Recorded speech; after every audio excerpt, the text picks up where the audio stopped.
Hey everybody, I'm Jack Reeder with Future Pastimes, and I'm a board game designer working on expansions for the classic Dune board game, the 2019 edition from Gale Force 9. In this video, I'm going to be talking about a power alliance between the Spacing Guild and Tleilaxu, which I call the Outsiders Alliance. And that is because these are two factions lore-wise. They are not great houses. They're both secretive organizations. And while they're ubiquitous in the Dune Imperium, they try at the same time to kind of stay out of the spotlight. In terms of the game, neither one of these factions is generally considered a powerhouse because they don't really have any combat advantages to speak of. Nevertheless, this can be a very powerful alliance, and let's dive into why that might be. A lot of it hinges on the fact that these are both economy factions. So the Spacing Guild, they are an early game faction for getting a lot of spice, but that is actually fairly consistent throughout the game. So they're always going to have a pretty good income. What can bite into that, of course, is if you've got the Fremen in the game, they don't pay to ship. The Bene Gesserit are in the game.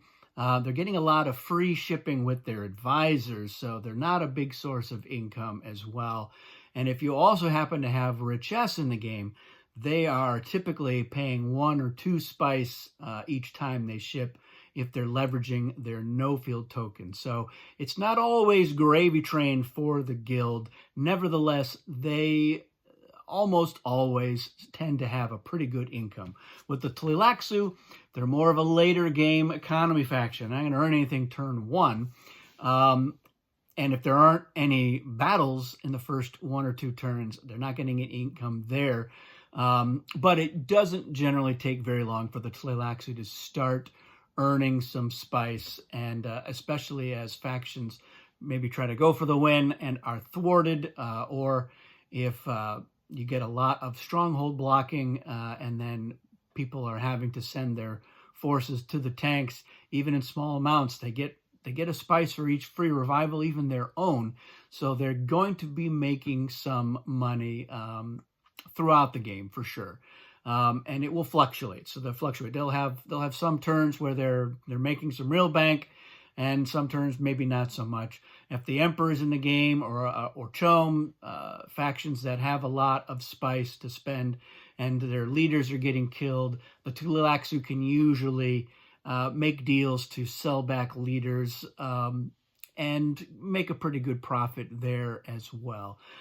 So the fact that they are both economy factions means that they can do 2 things pretty well, and that is to start filling up their hands with treachery cards, and the other is their ability to doom stack. And doom stacking is when you send an absurd number of forces into a stronghold.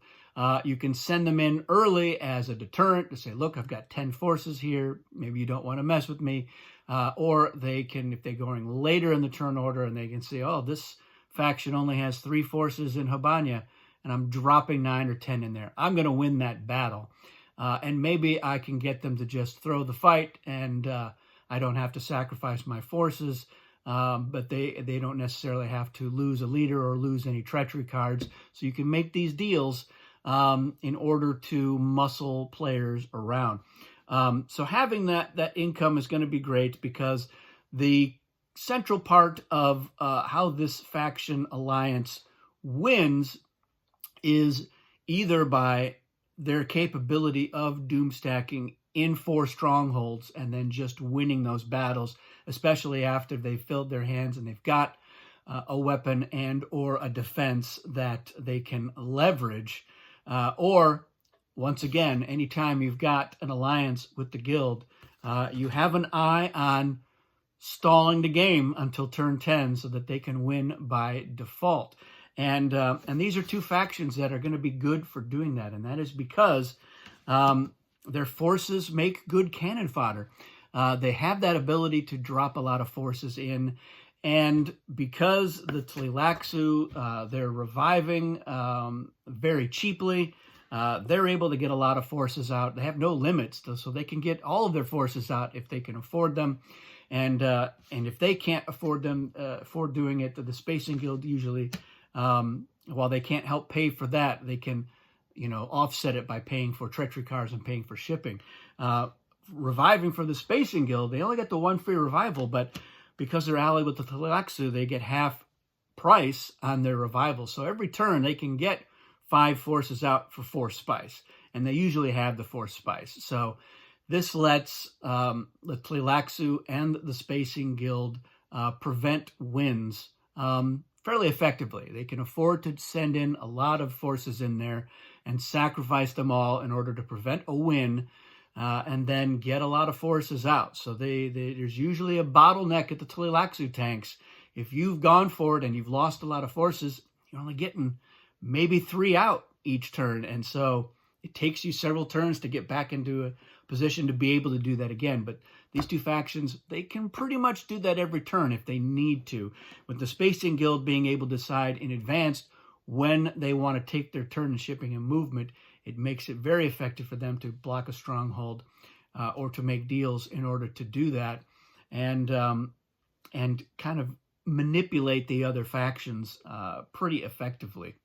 They can get their leaders out for free with the Tleilaxu, so even if they're losing leaders, not that big a deal for them. And so they're in a pretty good position if they can, and if they've bought a lot of garbage, they're filling up their hands with treachery cards.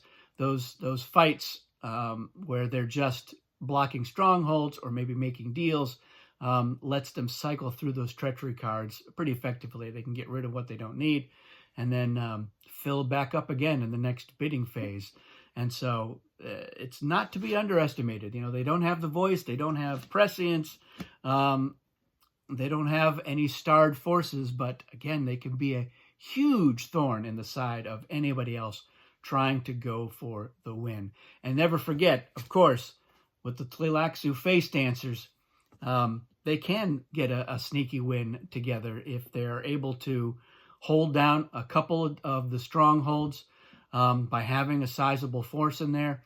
And then as other factions battle for the other strongholds, you could end up getting a nice surprise win with the Tleilaxu as your ally, having a face dancer reveal.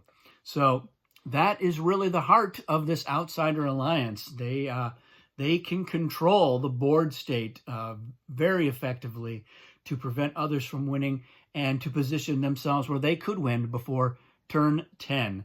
And then they've got that recovery. They got a fast recovery system because they've got the wealth to spend and they've got all of the red tape. Red tape is cut by being allied with the Tleilaxu. So 5 revivals each turn, free leader, unlimited revivals for the Tleilaxu themselves.